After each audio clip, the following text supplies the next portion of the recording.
Very good afternoon to everyone. Welcome to short and very quick kind of presentation from SmartLynx. My name is Denis Wilkins. I'm acting as a Chief Operating Officer in a SmartLynx airline. Together with me is my colleague from Human Resource, Maya Kalca. She will take second part of this presentation. And then our colleague, Raina, from our Tallinn office, who is supporting us today, and then also will be able to answer the questions if true. I will try to do presentation very quick and do not be too boring for us and for everybody who is joining us online. First part of presentation, I will go over the kind of generic part of SmartLynx, just to advertise who we are, what we are doing, where we are now. Second part of my presentation will be more relating to the challenges we are experiencing in aviation industry, not in airline particularly, but in general in aviation.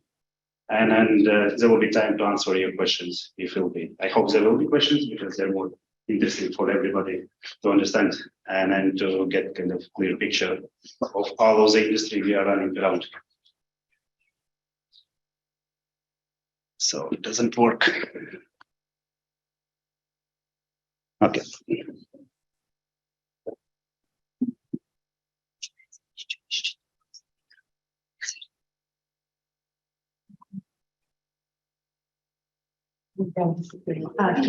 Yeah, okay. I will try to manage this way.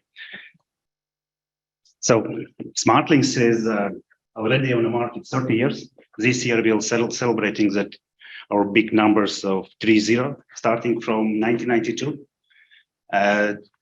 Company was established under the name as a charter, and then later on were re-established as a new brand, you know now, SmartLynx. And initially, okay, new corrections. And company mainly was established to perform charter market and to fulfill the gap after the collapse of Soviet Union, and then to proceed on a leisure destination from our region, that means Baltic, Latvia, Lithuania, and Estonia. And then with the new branding of SmartLynx, that new way of our business were established, and then it's called like ACMI. I will go over for the exact abbreviation what the ACMI stands for, but basically it is a kind of renting our services with equipment to another companies to fulfill the gap on a seasonality basis. And where we are now, we will go with the numbers for the current operations we are running based on our growth plan after the COVID, I would say, post-COVID effect, and then our expansion and then growth plan. So together now we are 52 planes in active operations, meaning that we are the largest fleet operator in the Baltic states. And that is a kind of number we are proud of. Is it okay? That is a number we are proud of. We went through the drastic changes after the COVID during the season, starting exactly 1 year ago.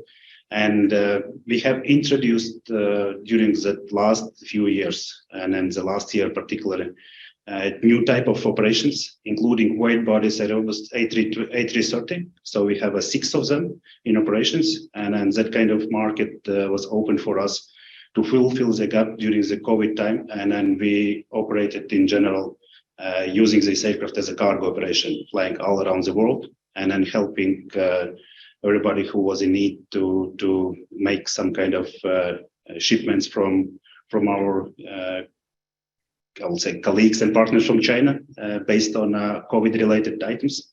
And then what we did as addition during this year, we have introduced new type of fleet as a Boeing 737 MAX. And most probably you saw a few of them here in Tallinn. That is one of the home base for our newest and brand new airplane to operate from Tallinn base all around the leisure destinations within our market. And another kind of niche we are exploring and developing our products into kind of another part of the business within the aviation. It is aircraft cargo airline, and we are developing quite successfully, introducing new type of aircraft into that niche. That means converted Airbus A321 from passenger to air freighter. So basically, it is a completely new product where SmartLynx were successfully achieved and then being on a first lines who produced this kind of aircraft all around the world in a manufacturer basis. So basically producing from passenger aircraft into the cargo. Later on, I will show you our expectation, what we are expecting for the next season, going through all of the numbers and then kind of boring statistics for all of this kind of achievement, what we have did during the season and as per now. Here you can see that in Estonia, we have made almost 900 flights during the season. So you know better than me that in aviation, we have only 2 seasons, the summer season and winter season, where we are kind of effectively going on a peak, producing our production during the summer season, and then winter season is more low and then orientated on a different market and operations in general. But in general, around 1,500,000 passengers were delivered from point A to point B in Tallinn operations, and with a 67% of gross market on a charter shares. Who we are, where we are based, and what we are doing. We are global, meaning that our headquarters is located in Riga, and we have 2 more main offices based on our established air operating certificates in Estonia and Malta. That is a kind of our 3 home bases for our 3 airlines we are running.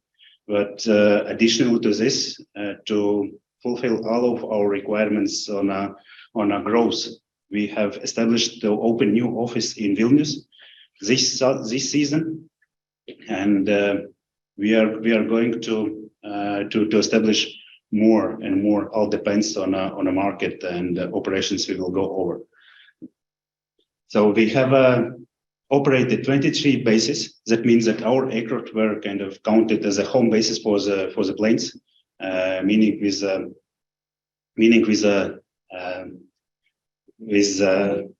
sorry, I have a comment out here.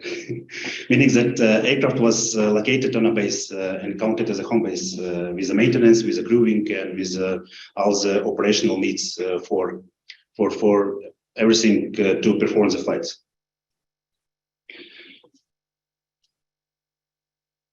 Shoulder to shoulder with global players.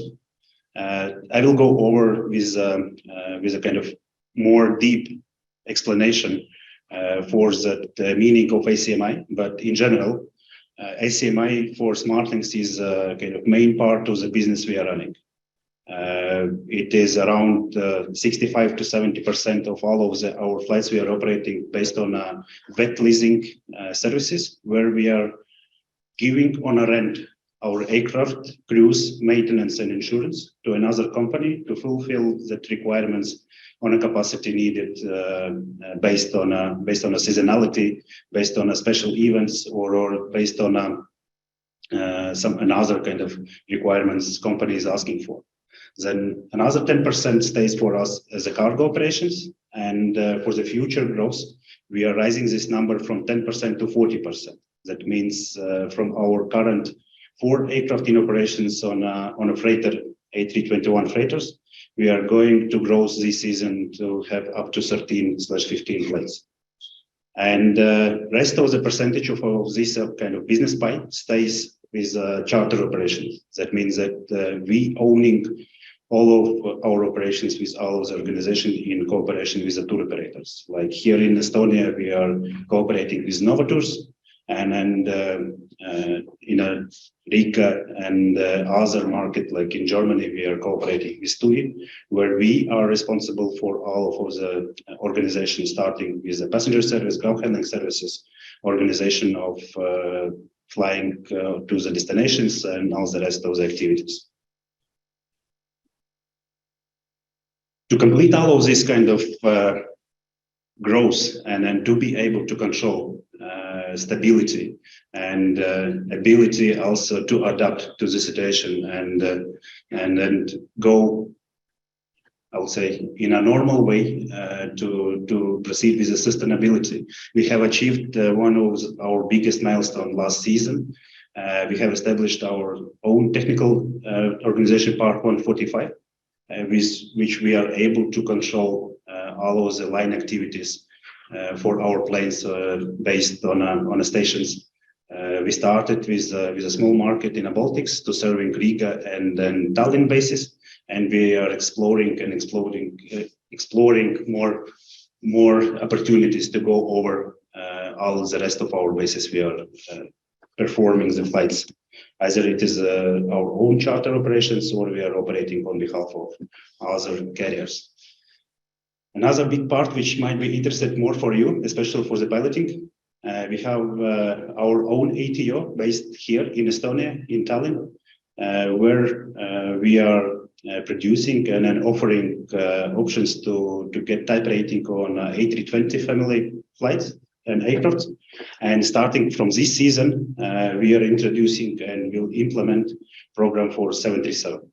Additional for that, we have our recent codes for upgrades from A320 to A330, but it is a kind of more internal stuff, which is not introduced into the kind of active public ISO. So that is a kind of most interesting part, which will be also in the details discussed with my colleague Maya, and then she will go over. But main point what we wanted to mention is that yearly we are producing around 70-80 pilots type rated on A320, and now it will be addition for 737 Boeing MAX as well. Now more deeply and then in more details what that magic 4-letter stands for. So like I mentioned, it is aircraft, crew, maintenance and insurance. That is a part what company providing to another carrier under their own control.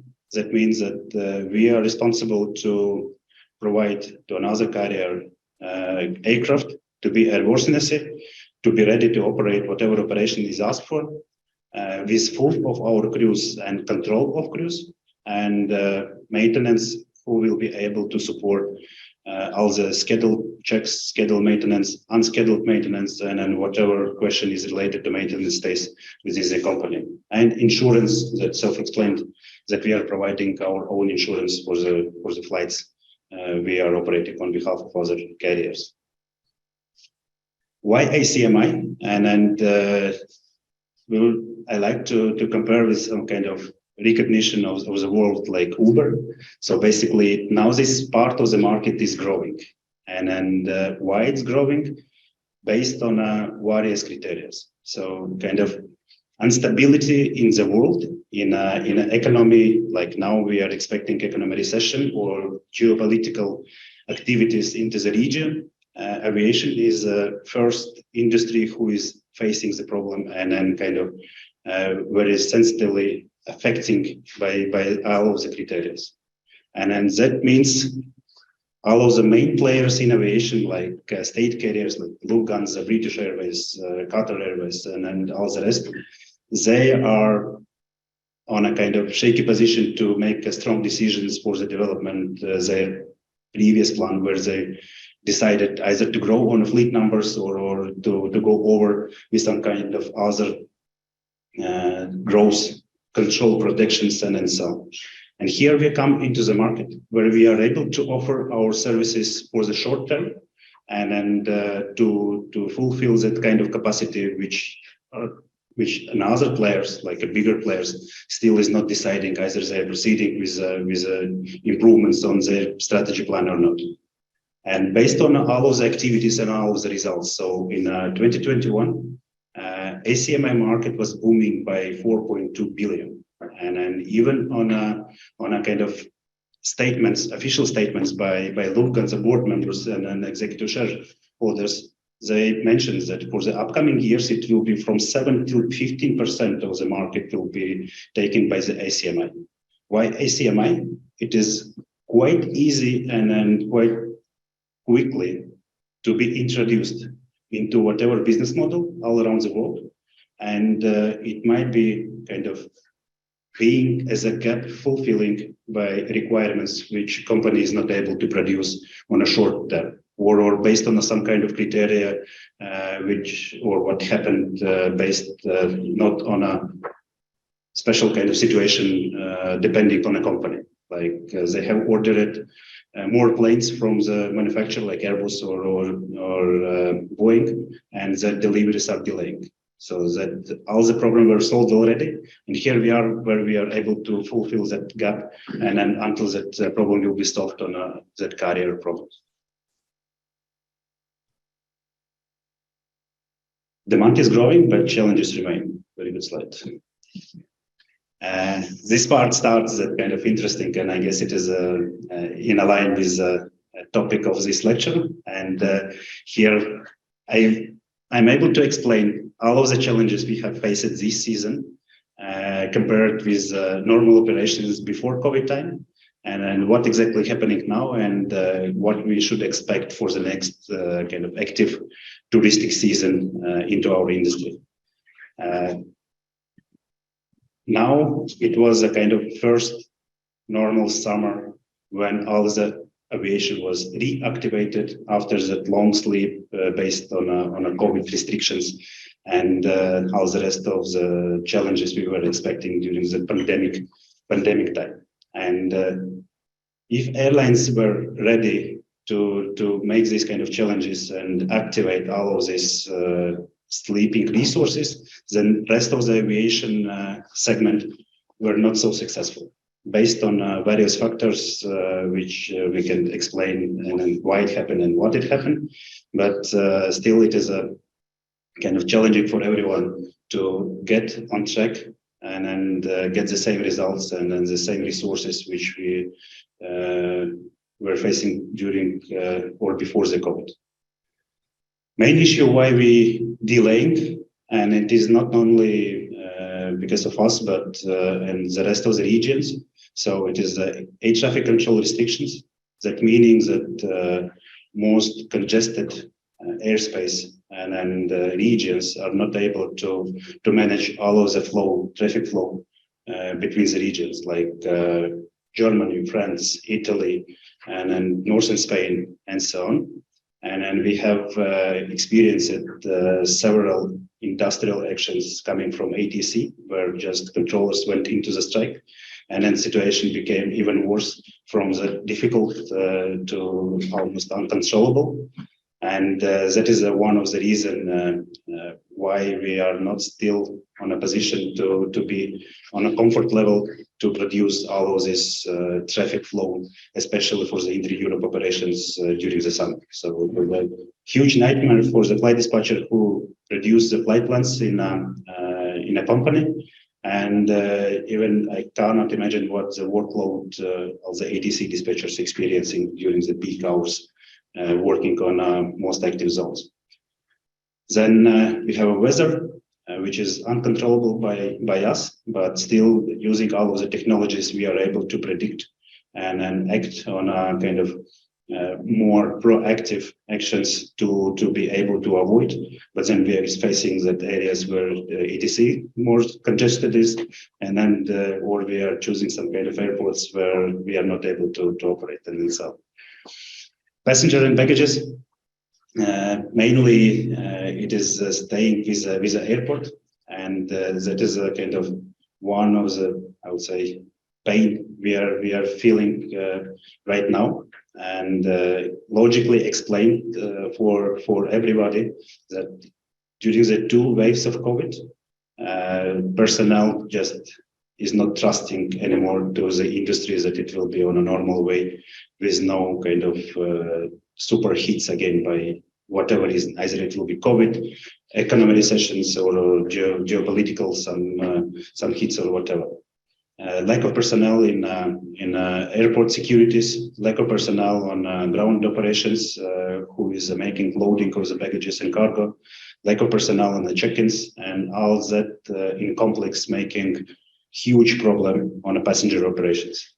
Proudly, we can say Baltic states, especially Tallinn and Riga and Vilnius, managed to survive and to keep very high level on the standards compared with our European and UK colleagues, where it was completely disaster. I experienced it a few times in UK airports, even not on a so major airports like London, Gatwick, Heathrow, or whatever, even on kind of not so big airports like in Leeds or in Belfast or in Manchester.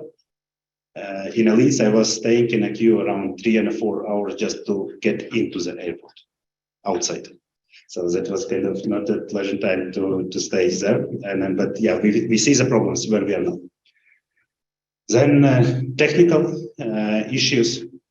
And technical issues I will go over also in more details, explaining why technical, because it is a kind of chain of actions which relates to the end results. And being on a position when our aircraft is not able to fly technically, I'm always saying that we are fulfilling safety regulations, and safety for us stays as always on the first place. And until we will not be able to fix the aircraft, that aircraft technically, serviceably will be able to fly, we will not fly. And that's another part of organization involved to manage, to find that reserve aircraft, which will be able to carry all of the passengers based on several kind of criteria which we need to apply, like crew time limitations and so on and so on. At the end, we might end up that we are delaying flight more than 3 hours, and it is kind of huge disruption for the passengers. For the passengers, like facing all of these problems in an airport with a short of staff, with not able to find the hotels or whatever.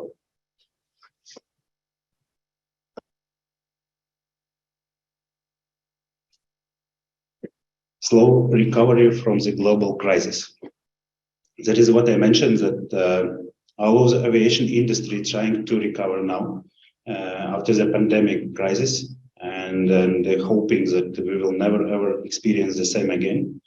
And every part in aviation segment trying to find a way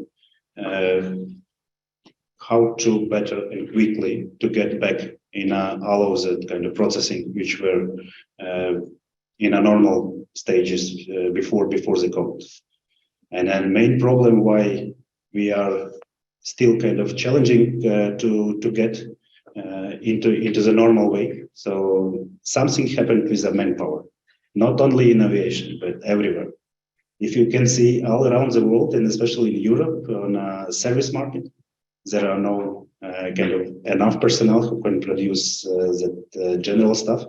There are not enough drivers. There are not enough pilots. There are not enough technicians. There are not enough office staff.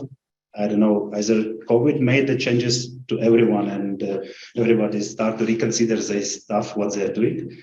But it is very, very challenging now. We faced the kind of first wave of problem when we decided to proceed with a growth plan, that what kind of positions need to be fulfilled as a first, taking into account experience, qualification, and education of the candidates. And then we start to face kind of huge problems because, first of all, everybody in aviation segment start to recover very, very quickly. And this kind of personnel were like a hot potato for everyone, and everybody wanted to take it. With that, we have booming the market, increasing the salary levels from kind of very minimum to very maximum. And another factor is to proceed with self-education and then kind of intra-education stuff, which took a lot of time, and of course everybody trying to get all of this stuff educated as quick as possible. Late aircraft deliveries. That is another pain for us. Based on our growth control plan, we're supposed to fly 15 aircrafts more exactly now. And then we're still facing these delays based on various factors which are not controlled by us. Companies who is producing this transformation from the passenger to cargo aircraft. They are not in alignment with all of these activities. Companies who is on the repair stations preparing aircraft for the deliveries, they are lacking spare parts.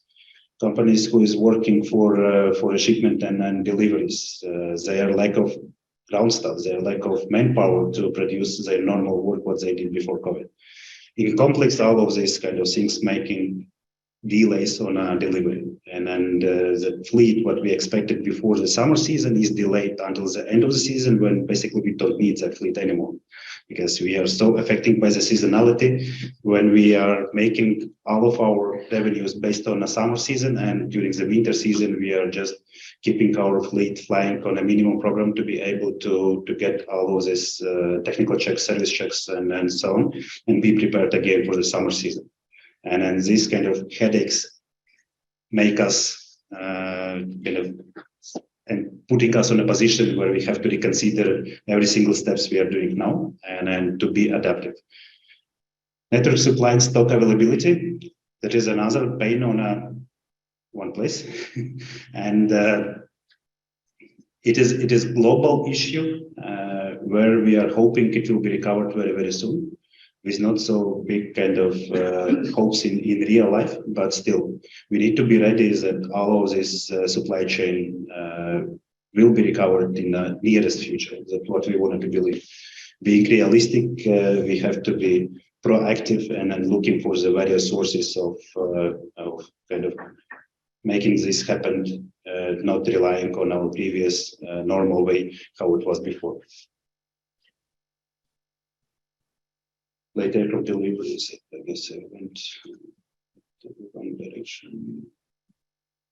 And another part where we are facing now problems that based on the lack of spare parts availability into the region market, that means it is a kind of gambling started. For example, you have some unique spare part which is needed for you, and to another carrier the same spare part is needed. And then basically the spare part holder just keeping that spare part and then will sell it, who will give more. So basically you're gambling with it. And that is another challenge where we are facing problem for the simple task like tires as well.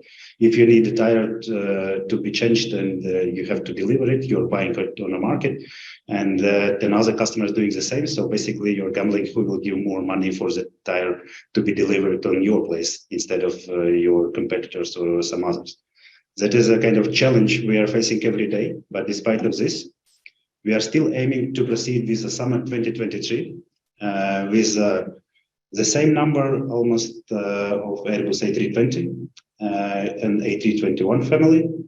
We are growing by addition 10 more aircraft on freighter A321, staying the same on wide bodies A330s, and we are adding 5 more up to 10 more Boeing 737 MAX.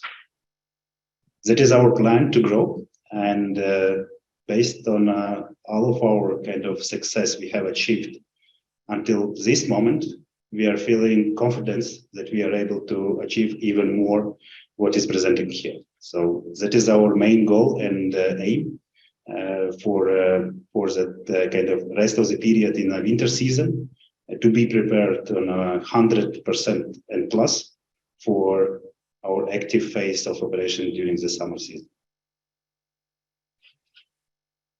From my part, that's it. My colleague will continue. And I guess with the question and answers, we can proceed after the presentation.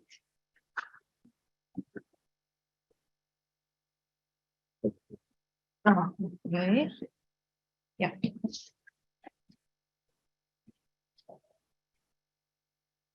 Good evening, everybody. Thank you for having us here tonight. And my name is Maya. I'm Talent Development Manager at SmartLynx. I will jump to the next one.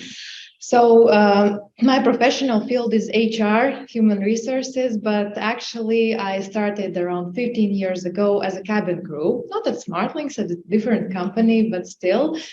So I believe that you will agree with me that aviation career in aviation, or you are at the study stage right now, but anyway, I believe you have an idea what you will do in the future. So it's kind of also a SmartLynx mindset that it's not only a job, it's a lifestyle for those people who work in aviation. And even those people who work on the ground, like my colleagues now at the headquarters and all other offices, they all are fans of aviation. So let's see how it goes in our office.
So this was a video from our headquarters. It was filmed during the hot season in summer.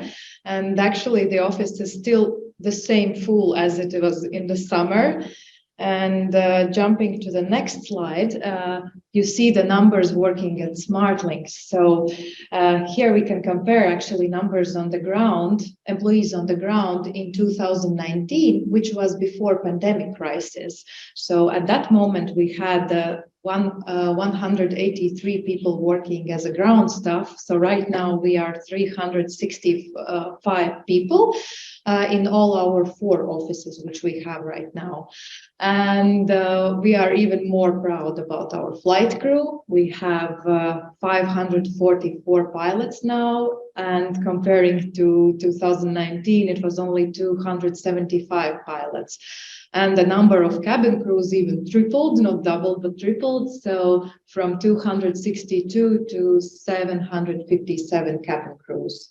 So I think these numbers are quite impressive, and together with this fleet massive expansion, we have also this massive team growth this year. But we still are not stopping, and we are planning to hire more and more people in the future during the next year for the summer season, and not only. The next slide is about gender diversity. This is something we are very proud of, because it's a very important topic for SmartLynx, but also not for SmartLynx, but actually it's a hot topic also for aviation, because there is a huge gap actually between men and women working in aviation.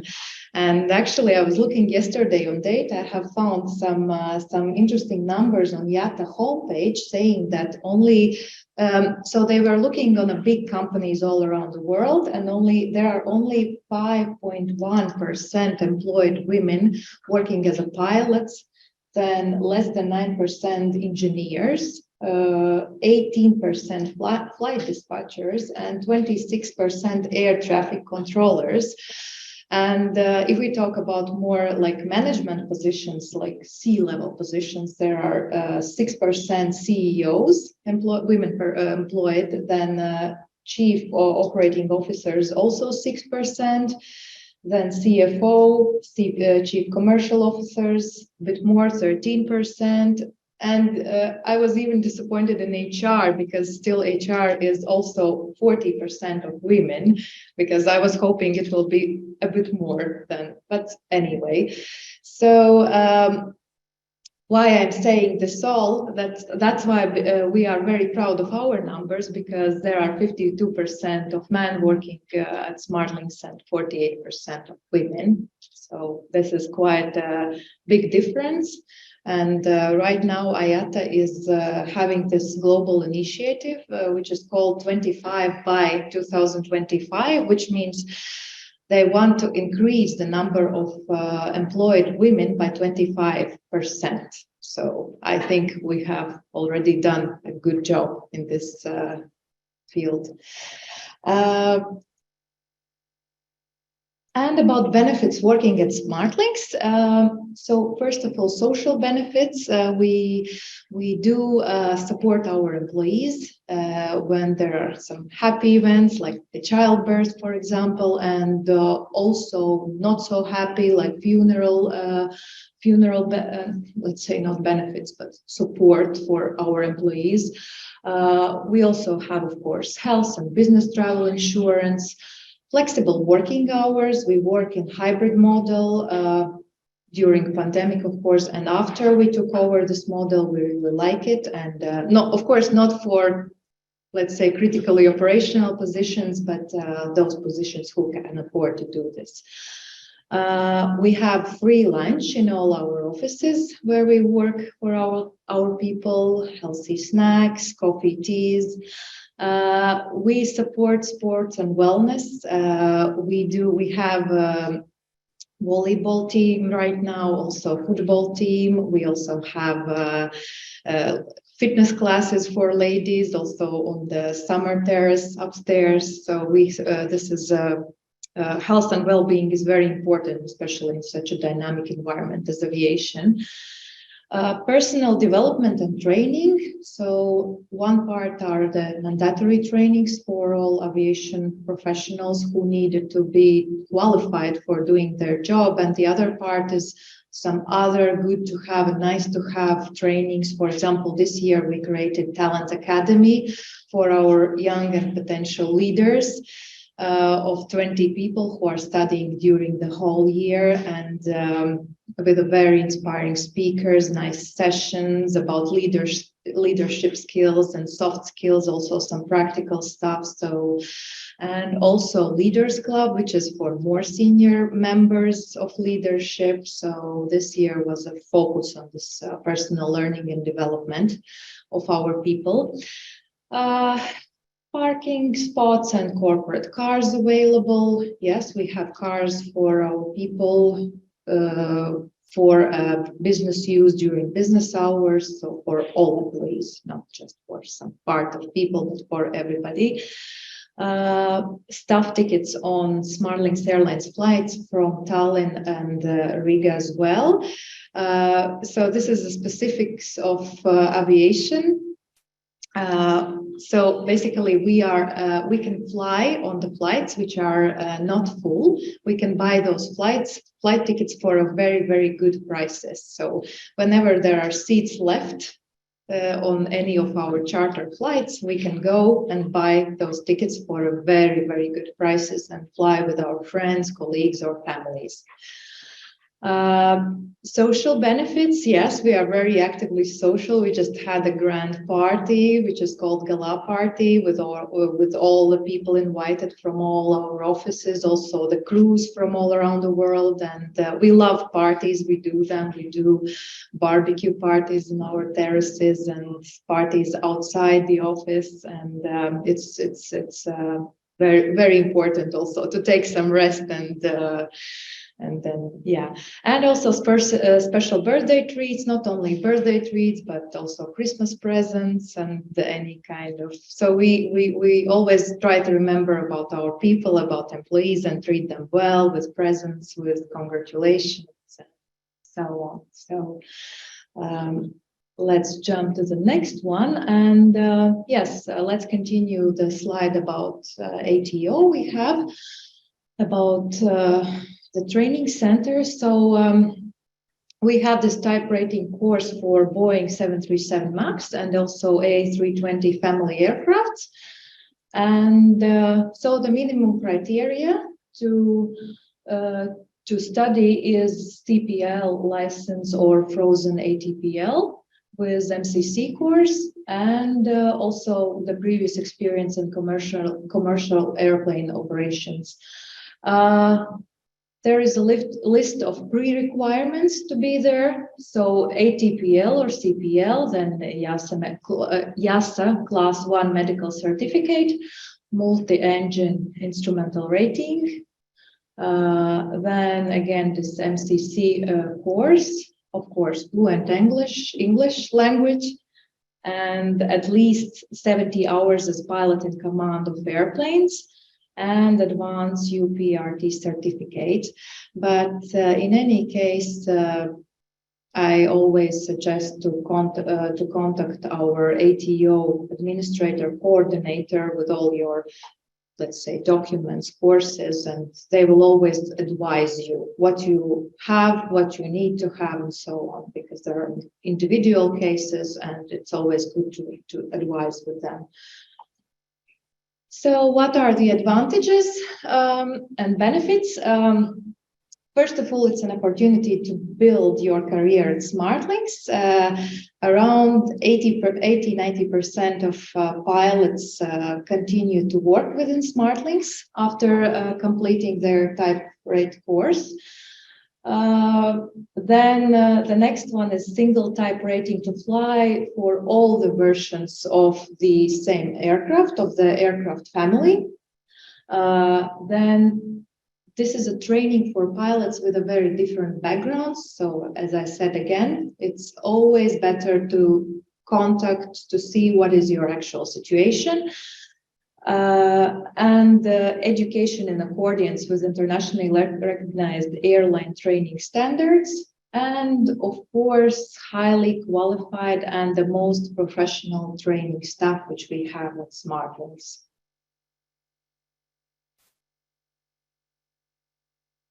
So the practical part of this is the price, not the favorite part, but the practical part we need to talk. So this is a price for type rating course fee. As I said, A320 and also the group of Boeing 737 MAX is going to happen this year.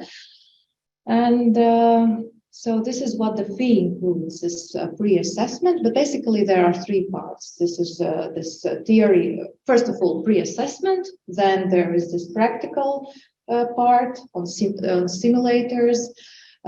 Most of them goes to Barcelona, sometimes it's at the other parts of Europe, and the third part is, the final part are those base trainings.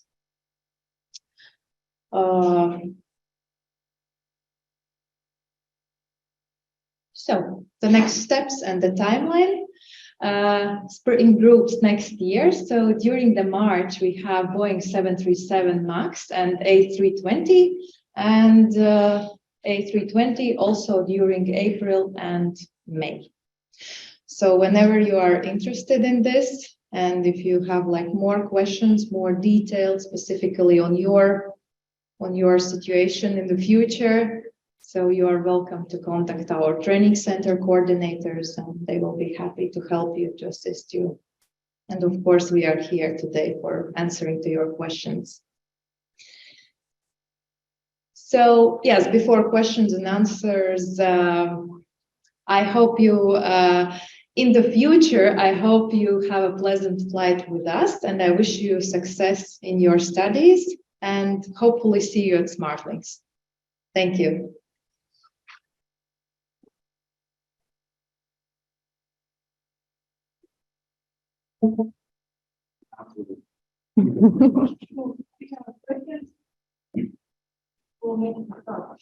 Yes. For the type rating fee, it's incorporated in the pilot salary, or does the pilot into the same? No, we don't do it anymore. No. Do you mean like the pilot is getting the salary and then we take off some part, like monthly? Yeah, I understand your idea, but yeah, but we don't do this anymore. No.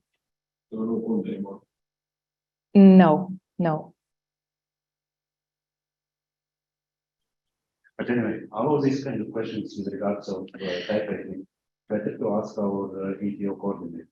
And then that might be changes during the season based on the various kind of situation happening. And then the person will be able to explain in a video what exactly the requirement, what are the conditions based on current situation with the simulators, with available plane, where to proceed with the base trainings, and all the rest of the theoretical questions and practical sessions and all the rest that our coordinators will be able to answer in a more kind of specific details.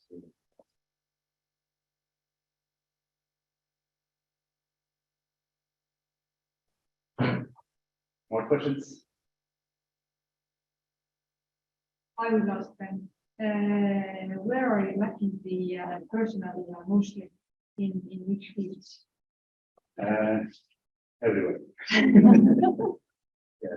Now, mainly in the technical department, because we need now and exactly from yesterday, specialists and engineers, and that is a kind of hardest part for us to find subject experts on some kind of specific. B2 engineers, type raters, and avionics engineer on 8 horoscope inspector on type engines are also is for this kind of specifics we are lucky, but in general we are lucky everywhere. We are lacking personnel in practical office positions, in flight operations, ground operations, commercial department, and that is a kind of huge problem for the industry in general. But as you are lacking pilots, well, then this type rating course be for B737 Max and Airbus, but the other types, are you training pilots for the other types as well? No. We are considering now to establish a new program for A370, but it all depends on our business plans, which will take a longer strategic period. Now we have only 6 planes, and then we will establish a new program for the 6 planes. We will use our own pilots for it because it's not economically reasonable for it. So better to cooperate with our partners who has already established a training organization and not to proceed with our own. But what we are looking now, we are looking for the internal course for upgrade from 1830 to 87. So basically, one pilot will be able to fly both things, and 1820 family and 87 family. But shortage of the pilots and technical personnel, that is a kind of new challenge, which and likely we will be able to face it very, very soon, because everybody trying to grow the capacity, and everybody needs to hire more specialists for flight operations and technical, and that will be kind of reality. We will see again the wave out in the and until something will happen in the global. I hope not. Do you know how many Estonians are working for SmartLynx? We can get that information. It's quite impressive percentage, I would say. Taking account that we have our own office here in Tallinn, and additionally a few members who is flying, and additional also persons who is working illegal. I would say around the official number what I showed in the presentation is 31%, and unofficially we need to go a bit higher. It could be around 40 now, I think, yeah. And they With are the crew. mostly working in Tallinn office, or no? Majority of the staff, yes, and other staff is either on active leaves, like on a free position, or some other position which requires to go in basis where we are operating. Because we can't go technical personnel and How important is Estonian market for you at all? it is important. It is important historical, so we are operating for 10 years. This year we have another milestone achieved for Estonian market, and it is stable and it is operating year round. That is the reason why it's so important for us. So with the Baltic operations, we are not facing seasonality. And for that kind of reason, we are counting Estonia and Latvia, in Riga and Tallinn airport as a home basis where we are able to make kind of strategic movements, kind of on crew trainings, on aircraft maintenance, making the swaps, keeping the aircraft actively flying, and then all the rest of the activities to activities. Yes, for all the rest of the market, we are facing huge seasonality. We are utilizing 110% during the summer and only 15%, maximum 25% during the fall. And that is important also on the very high level. Let's see if we have one question. Okay. I got a comment that the sound is a bit bad. So if the sound is a bit bad, you can move closer to the microphone. Somewhere here, yeah. That's Yeah. And do you have any questions or I? As I understand, you want to pilots to live near the home bases. As on the map, I can see that there aren't many home bases near Estonia. Are you planning to make some home bases there?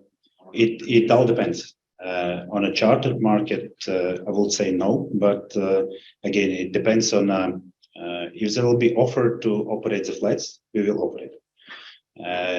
Based on ACMI market, now we don't have a kind of basis around Estonia, meaning Scandinavian countries, but tomorrow there might be a need to fly on behalf of INER or on behalf of SAS, and that means that we will create a base here. But also need to understand that we are operating, I would say 90% of our ACMI operations on a short-term contracts, means less than 1 year. So we are operating season, we are going home again. The next season we are getting back, we are operating another kind of few months there, and then going back, home again. A few of our projects which stays on the long term, that means we are running them yearly, and then this kind of basis we are calling as a home basis, like Tallinn and Riga. We are constantly and whole the year operating from our home base Tallinn and home base Riga. But situation might change very, very quickly. Basically, if you, as a pilot, you can expect that you will be based during the season in some kind of fancy destination like London Heathrow, or not so fancy, but on a very interesting destination and based like Lagos, Nigeria. It might happen. So we are operating worldwide. And of course, I understand also crews, pilots and cabin crews that, of course, everybody wants to be on a very kind of comfortable position. Like we have a base in Punta Cana, Dominican Republic, fantastic place. So I wanted to go for a work and check how the base is running there. And then we have a basis in Lagos, Nigeria, like I mentioned just now. And everybody need to understand that we are flexible for every base, for every kind of operations. And that is our kind of advantage compared with our competitors, that we are adapting to the situation very quickly.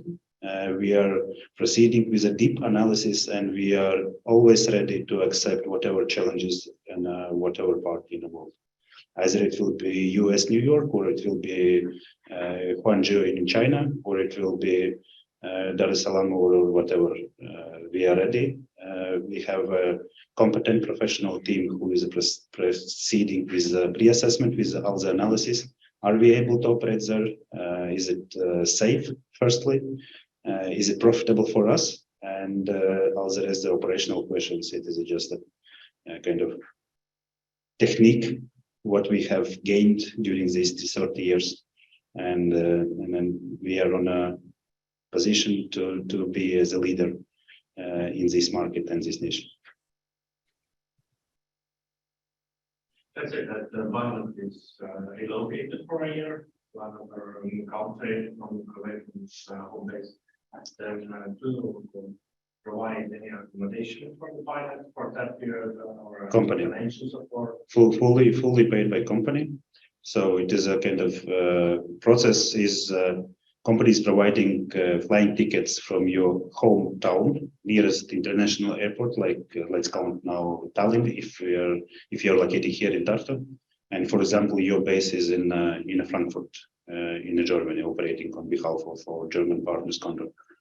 And tickets is paid by the company, and then all of the accommodation on the base provided by the company, and that only that kind of shift pattern which will be given you by crew planning need to be completed by you, and usually it is the kind of different pattern.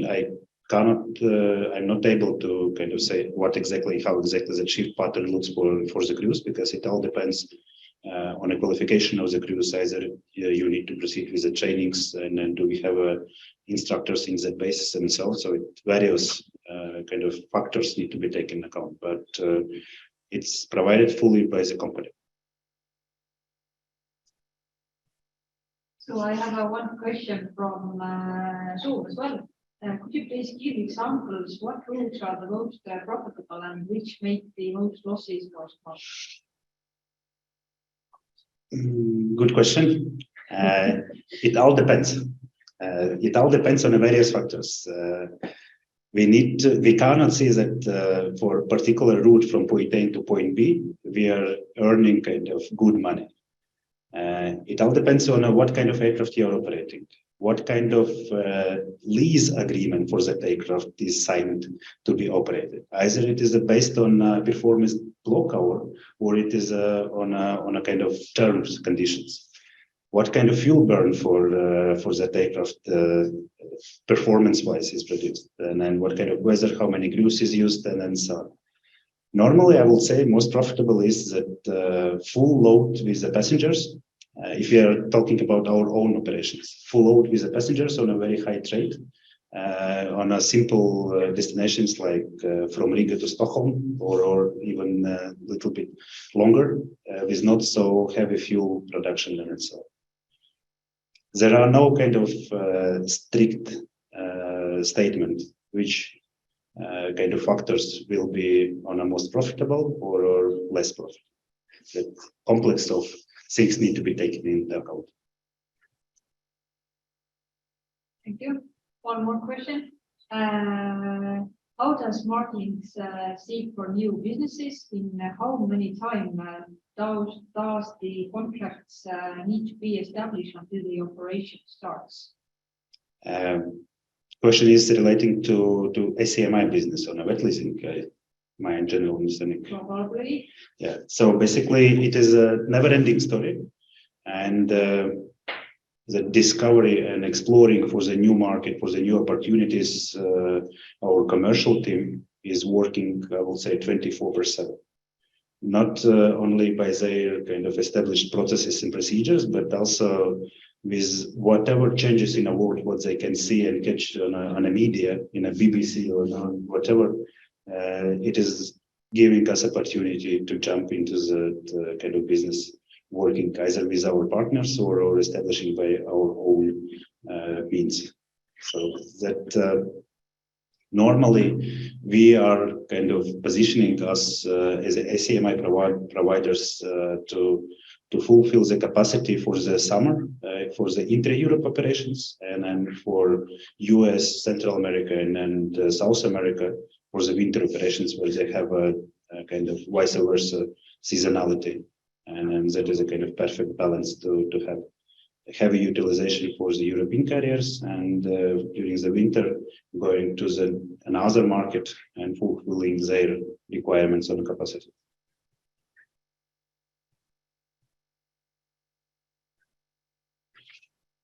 Do you have any questions?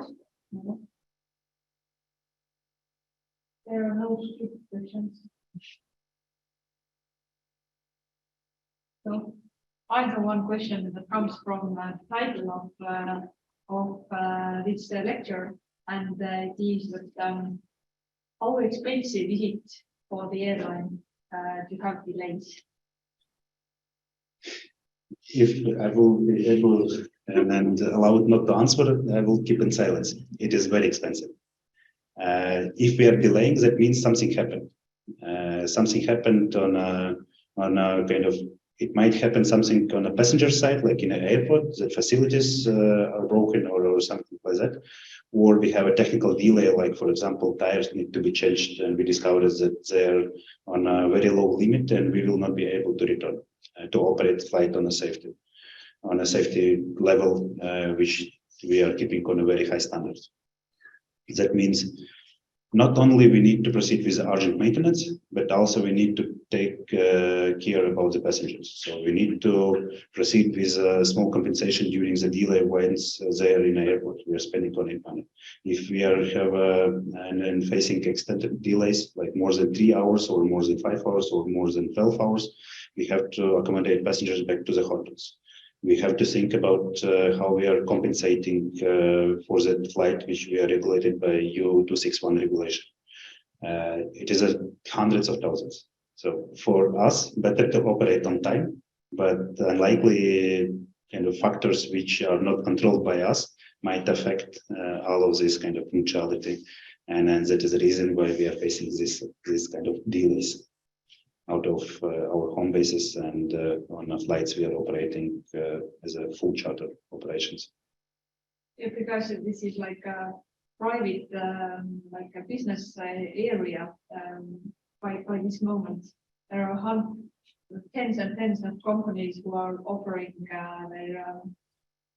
they help for the passengers who are interested in compensations, and these commercials come very quickly if they have heard at least hour or two after that some delay news is coming.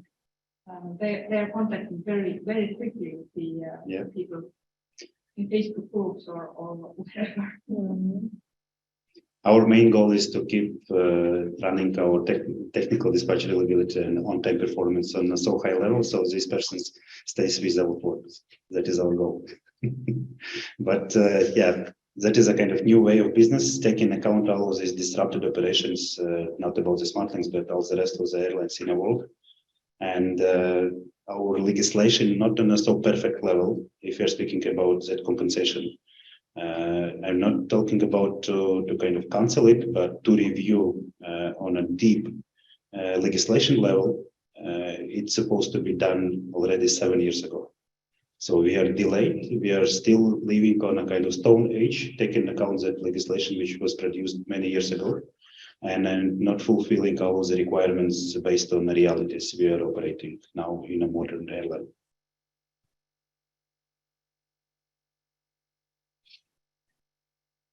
What are your ambitions for green aviation sustainability?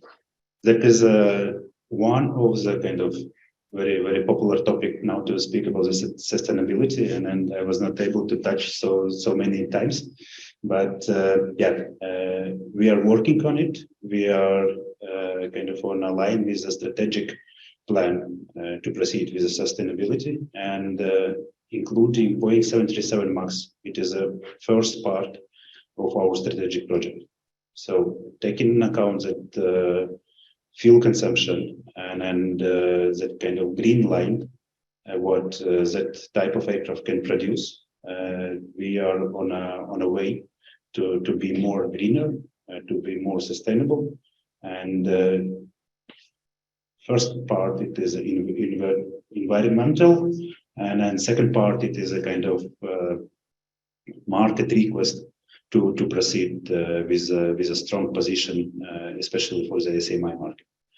Yeah, we are looking for the major carriers, like I just showed you, who is our partners, and they are on a position to hire as an extra capacity newest aircraft, newest fleet, which stays within the strategic line what they have produced and what they are developing. So with the older aircraft, with engines producing more fuel consumption, it is not the way to proceed and to be globally recognized and to be a leader in this niche. This is a kind of fanciest topic to discuss hours and hours.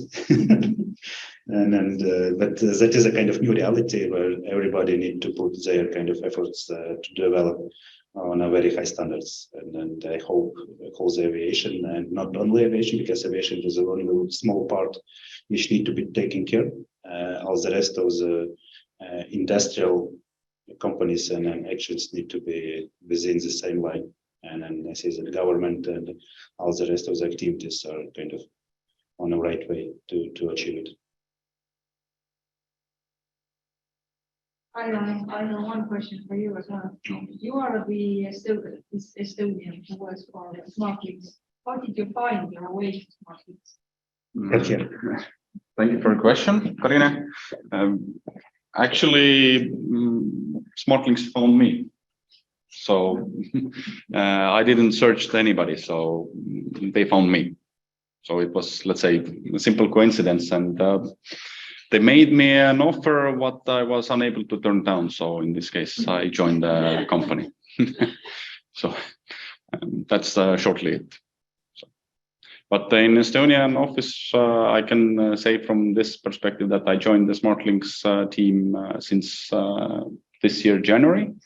And in January, we were only 3 of us in the Estonian office. At this stage, where permanently there is 9-10 colleagues. So as you can see, we have already grown from 3 to 10. So of course, we have, let's say, not only Estonians working in Italian office, but we have also Italian. We will also have one Latvian, and there is, let's say, multilingual, let's say, staff members around us, and very, I would say, youthful as well. You're operating in the same building as a Nordic and Display. Yes, we are the first. Meeting before, are you like enemies or friends?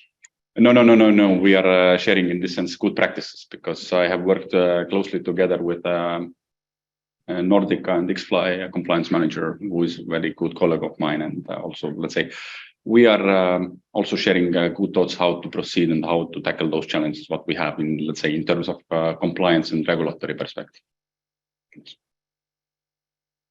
Okay, thanks. One more question. There has been a negative publicity about SmartLynx in Estonian media. Has it impacted your cooperation with travel agencies? You can continue. I think overall, we might say that yes, it has impacted our cooperation together between the tour operators. But again, as from every cooperation, all parties will make, let's say, some conclusions. Conclusions were made from SmartLynx sides that we brought a newest aircraft type into operations from Tallinn. Of course, there have been, let's say, from time to time cases where this new aircraft type is on standby rather than operating, or vice versa. As Dennis explained, this is related with the, let's say, existing lease agreements, how we have, let's say, set up the operation. But more or less, I would say that we have kept our good partners close to us, and they have kept us close to them as well. So at this stage, we are continuing with Nova Tours, and we are trying to, let's say, keep the level as high as possible, how we are able to do it, and in the best way how we are able to do it. That's why we also have, let's say, as Dennis and Maya mentioned, that Tallinn base, where we are able to overhaul and, let's say, control from the beginning until the end the whole process. And we have technical base here, let's say, office, back office staff available. So this also would boost and increase and support the Tallinn operations in, let's say, in normal terms, as it was, let's say, not before the COVID, but during the COVID and end of the COVID, I would say. Anybody else? In this case, I will take the silence as a mark that our time is close to an end on this stage. Okay. Then we can make an applause. Thank you. Please take some food here. Yeah, don't be shy. Don't be shy. We will not bring them back. Do I need to press something here? Yeah. Close the screen. Well, Your control.